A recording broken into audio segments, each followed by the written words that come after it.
নমস্কার বন্ধুরা, মনীষা রান্নাঘরে সবাইকে স্বাগত। প্রতিদিনের মতো আবারও নিয়ে চলে এলাম দারুণ একটা উপকারী রেসিপি নিয়ে।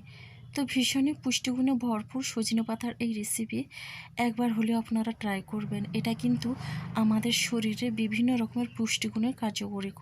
তো বন্ধুরা, এখন আমি সজনে শাকটাকে বেছে নেব। আপনারা প্রত্যেকেই জানেন সজনে শাক বাছতে, তবে আমি দেখিয়ে দিচ্ছি আপনাদের যারা জানেন না। প্রথমে সজনে শাকটাকে কিন্তু আগের থেকে ঝেড়ে নিতে হবে এবং উল্টে পাল্টে দেখে নিতে হবে শাকের এই পেছনটাতে অনেক সময় কিন্তু পোকা বা পোকার ডিমগুলো থাকে, সেইগুলো কিন্তু দেখে তবে গিয়ে শাকটা বেছে নিতে হবে। তো বন্ধুরা দেখুন, এইভাবে করে শাকগুলো আমি সব বেছে নিলাম। আর শাকগুলো কিন্তু ভীষণই কচি। তো এরকম নরম কচি শাক কিন্তু খুবই ভালো লাগে খেতে। তো চলুন বন্ধুরা, রেসিপিটি শুরু করি। শাকগুলো কিন্তু বেছে কেটে ধুয়ে বেশ ভালো করে আমি পরিষ্কার করে নিয়েছি। আর এখানে একটা বড় সাইজের আলু এইভাবে কেটে সরু সরু করে আমি ধুয়ে পরিষ্কার করে নিয়েছি বেশ বেশি পরিমাণে। এখানে আমি রসুন, বেশ অনেকগুলো কোয়া রসুন নিয়েছি। রসুনগুলোকে এইভাবে আমি থেতো করে নিচ্ছি। এই রেসিপিতে রসুনটা কিন্তু একটু বেশি দিলে বেশ ভালো লাগে। এবার এখানে একটা বড় সাইজের পেঁয়াজ কুচি করে নিয়েছি। এবার 7-8টার মতো আমি কাঁচা লঙ্কা চিড়ে নিয়েছি। লঙ্কার পরিমাণটা আমি একটু বেশি নিয়েছি। আপনারা যেমন ঝাল খাবেন সেই বুঝে লঙ্কার পরিমাণটা আরও যদি বাড়াতে চান বাড়িয়ে নেবেন বা কমিয়ে নেবেন। মোটামুটি এখানে আমার এগুলো রেডি হয়ে গেল।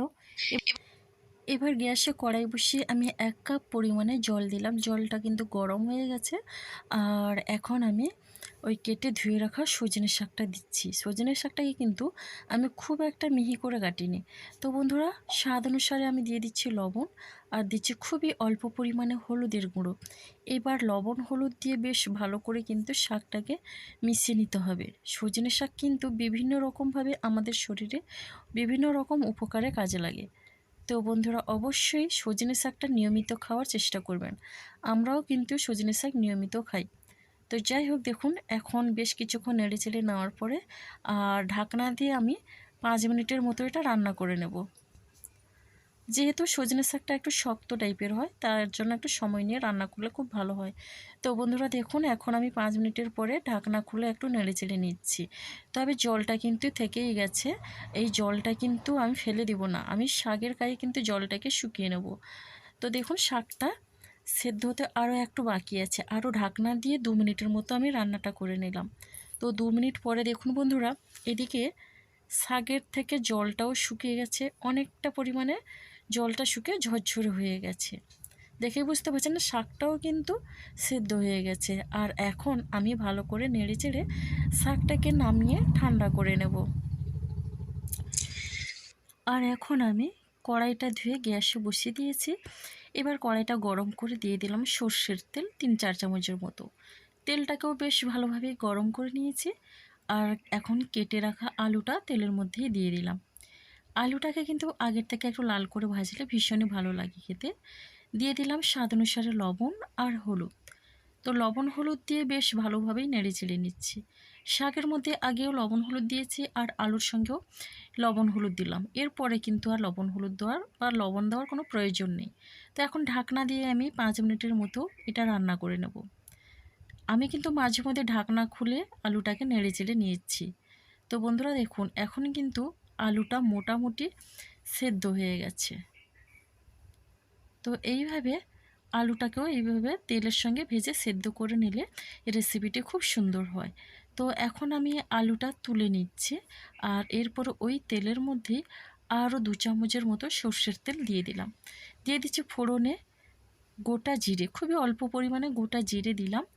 আর জিরেটা একটু ভাজা হয়ে আসলে এখানে আমি দিয়ে দিচ্ছি বড় সাইজের পেঁয়াজ কুচি। তো একটা বড় সাইজের আমি পেঁয়াজ নিয়েছিলাম। পেঁয়াজটাকে কিন্তু অবশ্যই একটু লাল লাল করে ভাজতে হবে। তবে এখন কিন্তু পেঁয়াজটাকে হালকা করে ভেজে নেব। দেখুন, পেঁয়াজটা দিয়ে একটু নেড়েচেড়ে নিচ্ছি। তো দেখুন বন্ধুরা, এইভাবে পেঁয়াজটাকে আমি নেড়েচেড়ে 1 মিনিটের মতো প্রথমে হাই ফ্লেমে রেখে ভেজে নিচ্ছি। এরপরে আমি এখানে কাঁচা লঙ্কা চেরাগুলো দিয়ে দিলাম। কাঁচা লঙ্কা চেরা দিয়েও একই রকমভাবে একটু নেড়ে নিতে হবে। আর এখন আমি যে রসুনটা থেঁতো করে রেখেছিলাম, রসুনটা দিয়ে দিচ্ছি। পেঁয়াজের সঙ্গে রসুন একই রকমভাবে নেড়েচেড়ে একটু লাল লাল করে ভেজে নিতে হবে।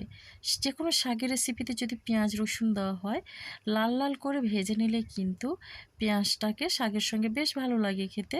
তো সব মিলিয়ে শাকের রেসিপিটা খুব সুন্দর হয় যদি এইভাবে পেঁয়াজ রসুনটা ভেজে নেওয়া যায়। তা দেখেই বুঝতে পারছেন বন্ধুরা, পেঁয়াজ রসুন কিন্তু বেশ ভালোভাবেই ভাজা হয়ে গেছে। এখন আমি সেদ্ধ করে রাখা শাকটা দিয়ে দিচ্ছি। আর শাকটা দিয়ে বেশ ভালোভাবে নেড়েচেড়ে আমি পেঁয়াজ রসুনের সঙ্গে মিশিয়ে নিচ্ছি। শাকের পরিমাণটা দেখবেন আপনারা যতটা পরিমাণে শাক নেবেন সেই বুঝে এখানে পেঁয়াজ রসুন বা আলুর পরিমাণটা বাড়িয়ে বা কমিয়ে নেবেন। সজনে শাকের অনেক রকমের রেসিপি খেয়েছেন, তবে এইভাবে একবার সজনে শাক রান্না করে খাবেন, দেখবেন ভীষণ মজা হয়। তো বন্ধুরা, এখন আমি ভেজে রাখা আলুটা দিয়ে দিচ্ছি। এবার আলুটা দিয়েও একই রকমভাবে আমি নেড়ে চেড়ে নেব। এটা কিন্তু লো টু মিডিয়াম ফ্লেমে রেখে নেড়ে চেড়ে রান্নাটা করে নিতে হবে। কোনো রকমে হাই ফ্লেম করলে হবে না, তাহলে কিন্তু শাকটা পুড়ে যেতে পারে আর খেতেও তখন খুব ভালো লাগবে না। তো দেখুন বন্ধুরা, এইভাবে নেড়ে চেড়ে শাকটাকে আমি ঢাকনা দিয়ে 2 মিনিটের মতো রান্না করে নেব। তো 2 মিনিট পরে আমি ফিরে এলাম, আর এখন আমি বেশ ভালোভাবেই নেড়েচেড়ে শাকটাকে রান্না করে নিচ্ছি। তো এরপরে এখানে আমি নামানোর আগে দিয়ে দিচ্ছি খুবই অল্প পরিমাণে চিনি। তো বন্ধুরা, আমি চিনি দিলাম, আর চিনি দিলে কিন্তু ভীষণ ভালো লাগে খেতে। তবে যদি আপনারা চিনি পছন্দ না করেন, চিনি নাও দিতে পারেন। আর এখানে বলে রাখি, এখানে সামান্য পরিমাণে পোস্ত দানা যদি ছড়িয়ে দেন শাকের মধ্যে, তাহলে কিন্তু বেশ ভালো হয়। তো এইভাবে করে মোটামুটি শাকটা আমার রান্না হয়ে গেছে। আর এই সজনে শাকের রেসিপি কেমন লাগলো অবশ্যই আপনারা একটা মিষ্টি কমেন্ট করবেন। তো বন্ধুরা, ভালো লাগলে লাইক, শেয়ার, কমেন্ট এবং সাবস্ক্রাইব করে আমার পাশে থাকবেন।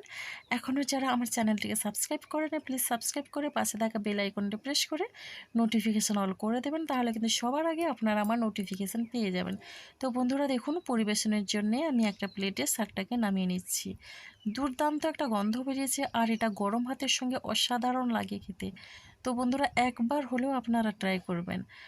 তো আজকের রেসিপিটি আমার এই পর্যন্ত, আর আগামীকাল আসবো আবারও একটা নতুন রেসিপি নিয়ে। আপনারা সবাই সুস্থ থাকুন, ভালো থাকুন। অসংখ্য ধন্যবাদ, আর অনেক অনেক ভালোবাসা রইল আমার সোনা বন্ধুদের জন্যে।